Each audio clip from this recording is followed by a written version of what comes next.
This is the latest transfusor experiment I've done. It's a summary. I connected the high voltage probe, 3500 volts actually, but that's it's actually just around 1,000 volts, it's more than that. The straight at the bottom here is the high voltage probe going on the high voltage coil, and the trigger coil is outside that, and it's driven by a 400 pulse. You can't see that, and that's the secondary, which is high voltage, and it's actually set on the second is actually still alive. It's set on 500 volts per division, so from there to there is 500. But it's because it's set, it's more than 500 volts. From there to there is 500 volts. But it's got quite bigger than that. I've got to get a high voltage probe to display the voltage, because it only goes up to 500 volts per division. That's 100 times. And the upper trace is the neutron detector. The neutron detector is just a Kirchhoff counter. And because that's the way it's connected, the pulses must come from the detector itself. This is a screen compartment, so there's no chance, less chance of getting out anywhere. And so the strobe, I don't know where the strobe is because that's off scale, because that's where the strobe goes. The pulse comes on a solenoid, car starter solenoid for a Mini, and it's is it a Mini? Something like that. And which you can still buy, nice and small, nice and chunky. You can use it as a mechanical thing. You can use electric ones, well, they work all right, very difficult to wire up. And there's a push button stuff there. There's key mounts. I think there's the two pulses there are actually key mounts. I don't know, but there's two neutron blasts there. There's another two there. So it means it nearly started. Those two probably symptoms of the pulse was amplified. You can't see it, of course, but because I need a high voltage probe to see that. I might try and get on if I can. And so it looks as if it's working. So it nearly started. Actually, those pulses are much closer together, so it missed a few pulses. I'm not quite sure why. That's a dead time. But that's the sort of thing. It probably works better at low frequency. I've got a low frequency coil might work at a much lower frequency. I don't know what. I've got to put some more turns on it. So I'm going to buy another bobbin to put more turns on. It's behind. It's here. The actual thing is over here. It's in a winder, and that thing there, which you can't see, that to be is the neutron detector. This box here, up here, a neutron detector. And this is the vacuum pump, and that goes to the oscilloscope, which is plugged into the PC, so you can't see it. But this shows that something nearly started. Those two pulses nearly started, because those pulses feed back into the coil. And so it's only a single strobe on the low high current probe. That's just a one pulse at 400 amps, and it's driven from this starter solenoid. It's obviously bounced, so it's two. But the second one, the amplitude wasn't high enough to give you two pulses. So that's interesting. So it does appear to I'm in the right track. I think I need lower pressure. That's difficult. I can probably buy only using air as the fuel. Only air, quite cheap. Cheaper than air. Well, you should use deuterium, but it's usually air alone.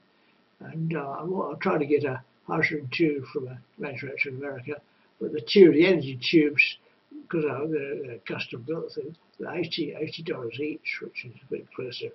So it's not worth it at the moment. But it's cheaper to buy another couple of another 2-3 stages from my vacuum pump. It's a multi-stage diaphragm vacuum pump. And I got it from a company on the internet, on eBay, called Think It Make It. He didn't sell very much, but that's one of the things he sold. And he says, I can't get them anymore. He says, well, you might try harder. But there's another company, a Chinese company, that's a similar looking one. It might not be the same, I say so. But the units are different, so you can't tell. But it was sold as an 18-inch vacuum pump. And I've got a number of stages, and the stages increase the pressure, the vacuum pressure or the forward pressure of the pump, and it's in series, so the flow is the same, but the vacuum goes down. And of course, it's a diminishing return. As you get further down, it's more difficult to reduce it. So I think another 3 parts will bring it down to about 5. So I think it's gone down to it's down to about 20 torque, but it's pretty sensitive. As soon as it goes above that, it stops working. So you've got to bring the pressure down to 10 torque, roughly 5 torque. So a few more stages will do that. It's only air, but having a vacuum pump, it means the vacuum pump takes quite a lot of current and quite a lot of power. So quite a lot of power. It runs at 12 volts. So if it does work and you get the power coming out of it, which is we don't know what will happen, because it's limited by other factors. So I think there's wire stuff like that, and the power will come out, and you've got to power the vacuum pump from it. So that's a downer. And because the air runs out of fuel, you've got to use a cable to just run air in it. You've got to use one that feeds the air. So I've got a valve here related now to feed through slowly. So you can't have a flow, you've got to do that. So it's a problem. If you mustn't get too much, it blows out like any fire. So that's the idea. So I'm getting somewhere. It's taking time. And it's taken about 10 years, so about 6 years. And I've been haunted by psychiatrists. And I think actually the people who were motivated, who were taking lies about it, actually get me into the hospital. And others were people who thought their income would be affected by the engine. And that's a problem. And also because the Second World War appeared to be about this, but I don't think it was. I don't know what it was about. But I don't know what Tesla power was. I've not seen it. And I'm sure the people in power know what it is and what the circuit was. And they didn't believe it because when they did the calculation, they omitted the case where the gas was ionised. So the first thing it does is ionise the gas. I don't know what Tesla did, because I've never seen the circuit. But I've read his account of causing gases and how it increased the power, but it wasn't clear. The gas was ionised inside the car. I would have thought, but it's ionised by the filter in the oscillator. I don't know how he managed to ionise the gas, but you can. There's another company in Georgia who has a company, I can't remember his name was, but it's quite famous. He has one working on air, which appears to be a similar idea. And I'm sure he knows about nuclear physics. But and he hides it. He makes it secret, which means when you make things secret, it's difficult to sell them because somebody has to know. And you can't sell them to people that don't know what they are. So, everybody's got generators and coal and stuff, so everybody can buy it, so that's all right. But a nuclear reactor in the cupboard is probably not something what somebody want. And anyway, but that's this oscilloscope is live. It's stopped. It's triggered. It's I think it's a single trigger was on on a single, so it just triggered and stopped. And it took me a long time to get that trace because it doesn't always start at the right place. And obviously there's dead time there as well. Dead time there. So I don't know how the oscilloscope works. I need a better one. One with a trigger circuit on it. And so you can trigger it from an external source and adjust the trigger level. It's very important because I had to use, the high voltage bulb isn't high enough, and the trigger level would be much lower. So if you have too high voltage, it upsets the oscilloscope. It doesn't crash it because I suppose there's a high voltage track for it. Usually they use a tube, these tube switch takes a high voltage, but we can't use a semiconductor. But I think called Uvista, see that Texas instruments. The two, I did have a service on once. But that's interesting, and I actually want some venture capital to make it possible to make this thing. But I'd rather stay within budget of my own. If somebody else takes over and employs me, that would be okay. But I don't want to be employed regular hours because I'm a bit old. But I'm willing to teach somebody else. I'm trying to get somebody to come tonight. I'm trying to teach him. But he's much younger than me. He's got a PhD, so he's okay. That's what he does what he's doing. But he's fallen foul of the psychiatrist. I think he went distant or something.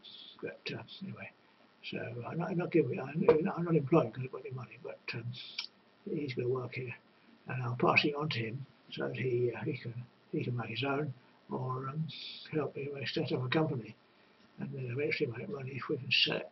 But venture capital would help, you see, and but there's complications because you lose control of it. But doing it all yourself is probably not a good idea. And when you teach other people, it spreads. Other people get to know, which is a good thing because that's the way it gets preserved. If you keep it under, I think under a bushel, Jesus said, about a bushel was. But if you keep it hidden, people lose it, lost interest. And I've noticed, I know one of my colleagues transferred some concrete, but the man who invented this concrete, with waterproof concrete, well, common as dirt now, is they're not in Hungary. The concrete in Hungary is waterproof, it cracks and falls off because of the winter. But he invented this waterproof concrete. I think he's got hydrocarbons or something like that. But he couldn't sell it because he wouldn't reveal what was in it. He wouldn't even supply a sample, you know.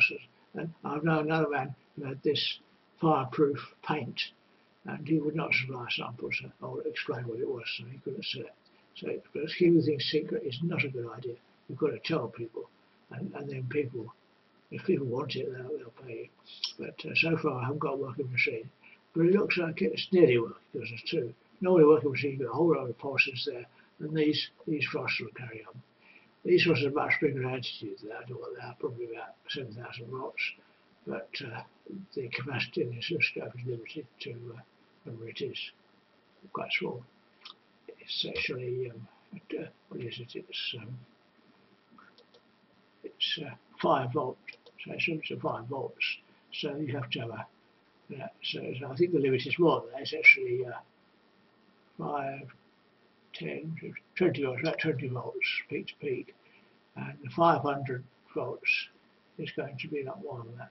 It's going to be, I don't know, but it's limiting. Something's limiting that trace. It wouldn't look like that, something limiting it. So it's probably the oscilloscope. Then it fades away. That one's slightly longer than that one. So something's happening, and so it does look like it's a success. But we need, as I say, I can't be sure. I think the detector is made in such a way that it's screened and shouldn't pick up anything else. So it must be picking up neutrons. It won't take electrons because it raises it will pick up, and protons, yes, if they're fast, the energetic. But things like alpha and beta, it won't pick up. And so it's in a screen box, so it won't pick up light. And it's a metal box, so it doesn't really pick up much at all. It's electrically screened, and it's all screened, so it shouldn't pick up anything. So it's not interference. It's definitely an atomic particle. An atomic particle faster than light going through the plastic, and the plastic has a refractive index, which means the light is traveling more slowly than the plastic. So when the particle goes in faster than that velocity of light in the plastic, it produces a flash of light. It's a bow wave. It's a flash of light, and that's called Cherenkov radiation. Well, you can use that to produce a detector, and it'll detect anything that's going at that speed in the light, in the medium, in the plastic. I've got 2 plastics, so that's polycarbonate. I'm not quite sure which is which. The other one's acrylic. I can't remember which way around it was. I think the acrylic one is a lower one, and the polycarbonate is the other one. And they're slightly refractive indexes, and so the particle energy will be displayed differently. But because also I have different photocells, I have an infrared photocell on one of them, and green ground sensitive green light on the other one. Now, I'm not quite sure which one it was, because I can't remember, because I didn't realise at first idea that they were actually 2 different ones. When I put them in, it's not clear there's no number on them, so you can't tell which is which. But obviously, if you put a light through a light bulb on it, only one responds, that's the optical one, so you can see it. So you can get a wavy pulse from mains, or from the lights if you go to the top. So that will tell you which probe is which. And of course the cables have to get stuff as well. And the power supply, I've solved that power supply with a battery, because I did have this regulated power supply, which is supposed to be a signal, but it was a switch mode power supply, so therefore it produced pulses, and that was the cause of the alien data rubbish. So I'm sorry about that, but it was actually it passes through the power supply. But this does pick up solar flares and other events outside of the universe when they occur, which is not that often, and so it's pretty quiet at the moment. And there's no difference between day and night, so the sun's quiet at the moment. So when there's activity on the sun which is pointing in this direction, it picks it up.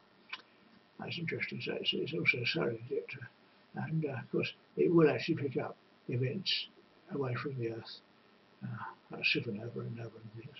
So, but I did detect one when I first did it, but we have no idea when they're coming. But I think they're very interesting because once they pick it up somewhere else, because they got the time to pick up from the recording. It's recorded on my computer at the time.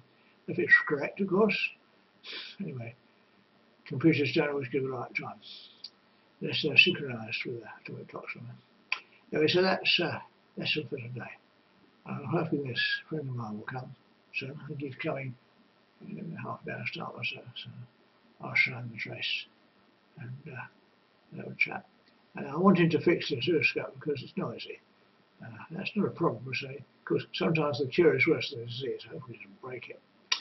But it's a question of the connections. So I think it's probably the power supply from the USB plug, which is something on the circuit board's probably slightly loose. It could be a solder joint that's cracked, something like that. Or where the solder hasn't gone. It's around 90 because there's no solder, but it's a good detector. These things are quite rare. But it could be if you move the connection, I think it's maybe the connection into it. And if you move it, it cracks the connection because it's going straight onto the board. The connection is straight onto the board, and there are solders on. Well, that's weak, so he could fix that. I've got a soldering on, so he could fix it. He can see better than me, so good idea. I used to do that sort of thing, but I've not experienced those sort of boards. My boards are discrete components, and I was repairing discrete components, so that means you test a component level and change. We can't do that in actual chips. So no, I'm willing to test it. You can't do a chip out very easily. It needs a special tool. So I'm not going to do that. Some people do. Some people are quite skilled at taking surface mounted chips and putting them back and putting another one in. I can't do that. I've tried and I'm a terrible mess of it. So I'm not going to do that. Anyway, so I did repair a computer once, but I've badly repaired it. I solder onto the wall when it's on. That's no good idea. But and I replaced the battery which is it with a separate one, with an external battery, which is not a good idea. The man was around, it wasn't a computer. But anyway, he was confused because it was held on by the extra wire, which would upset him. So he had to repair one with his computer. Well, he deserved it. Very fussy man he was. But, and I scratched his bench actually just by moving the computer, and he was annoyed about that, so I knew his bench. Oh well, he retired. And it's like that. He was one of the top men, and that's what they like. They like being fussy. Well, I'm quite fussy really, but I can cope with a bit of scratches, a few holes in the bench, so I drill things in, and attach things to it, and stuff like that. But yes, you've got to be fussy about some things. And of course, fussy men tend to make a very good job of their work. With building aeroplanes, I think, was his job, and he was very, very good at it. And so he was very fussy. That's what his job is. And building good aeroplanes have to be good, not just the designers and the creators, but also the work people who built them. And they have to be very good, because otherwise they break up. And the practices they used one time had to be stopped, because the whole technique has changed now. And skin stressed, and can't do holes in skin stress, and they break up. So it's all different. And I think they glue things together now. Well, I remember the university for Aerodite, they had this crane lifting a linked thing, which I don't know with glue, and he said, I'll never break that. But we made one, and the man just pulled it apart with his hands. No good. He twisted it so it came off at a time. And the same as the price of solder joints. You can't have a butt-end solder so good, and you've got a wrap wire for soldered joints. That's the old type, or push through, and then there's the surface mounted, which is almost impossible for amateurs to do. I tried it, but I tried a surface mounted circuit and it didn't work. You can't get at the thing. I don't know how they do it. It's a special bar, isn't it? You've got solder in it, just dips in. But it's beyond me. But I'm thinking of putting a copper I've got a copper layer, obviously some copper connection on and soldering on from the back. In later on soldering with the motor, which you might blow up the strip, but you have to use copper foil. You can get copper foil and solder it, put solder on it, and put it on and heat it up. And it would actually bond, but you've got to put solder on both parts. And they're so sensitive to static that that's almost impossible. So it's not a good idea. I did have a surface mounted circuit, and it was working at the low voltage. As soon as I put the 12 volts on the 400 volt or 400 amps, it fused. And I'm not quite sure why, but I tried it. It should, according to the circuit, itself of the circuit, it took 425 amps. But I connected it through this jump starter, and it just blew up. So it wasn't a seamless problem. It wasn't static. It was connected properly, and anyway, so I can't do it. You need 1,000 amps, 1,000 amp MOSFET, and because by people using an oscillator, myself, I don't think it would. Using an oscillator would mean the gas could get hot, and that might work, and then it would start. So that's a possibility too. But to get an oscillator to fit, you wouldn't last on 400 amps, but it would impart energy to the gas, which would maybe make it hot enough to. You see, because my circuit tends to, with the actual transfusor crystal, is a form of magnetic containment. It's electromagnetic containment, because the current compresses the gas, the ionized gas, and that's when it's cold. So there's only a small amount of heat involved from current. It is only heating as well, but it's mostly compression. And the pressure is thousands of tons or thousands of atmospheres. It's all tons, I'm not quite sure. I did actually work it out. But it's only theory, and I've no means of measuring it. And when you measure the temperature with an IR, an infrared thermometer, it comes to -1, so, and the copper wire was red hot. So it's a strange phenomenon. And that's when I was just heating it with RF heating. But when you get a reaction, you get this small dual nuclear explosion in the thing, which it softens the borosilicate glass. So it's not that hot, but it is a change in it transforms from hydrogen into helium. That probably goes through deuterium first. I didn't know that. There's deuterium in the stuff in the gas, and that reacts to form. As it reacts, it forms more deuterium. Eventually forms helium-3 or helium-4 or whatever it is, and so it does work. So although I got me some of the nuclear physics wrong, I worked out eventually. I thought it was a 4-proton reaction at first, and that takes at high temperatures or pressures, but it's unattainable because the cross-section is too small. And they gave me a lecture about that. So I think I got it right now. But deuterium is a field. I do have a deuterium spectral tube here, which is £1 or £2 in eBay. You've got a core around this end just here. That could be used as a fuel thing. So that could be used. I'm not interested in doing that because I did try it with an RF core powered by a transfusor, and it really upset me. There's a blast of neutrons that destroyed which destroyed the picture on the camera. The camera disappeared, and it knocked me out. So I'm not going to do that again. It took away my mind, and it was dangerous. And the lady next door said she could see through the wall. So I don't know about that. Could be X-rays, I suppose.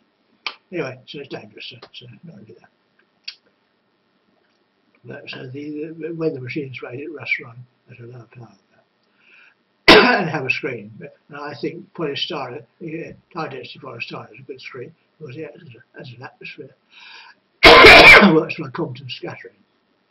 It's better than lead, because lead produces secondary radiation and stuff hard. But this polystyrene's got carbon and hydrogen in it, and that scatters the radiation. and scatters the neutrons, and they then decay into hydrogen. That's the theory. But it's not, the hydrogen for itself is quite expensive, so I need a box around it. But I did investigate it. It was about £30, which is a lot of money. So I think about that. But I might do that before. I will probably do that before I go any further. And certainly, if I was using the deuterium material, I would. Goodbye.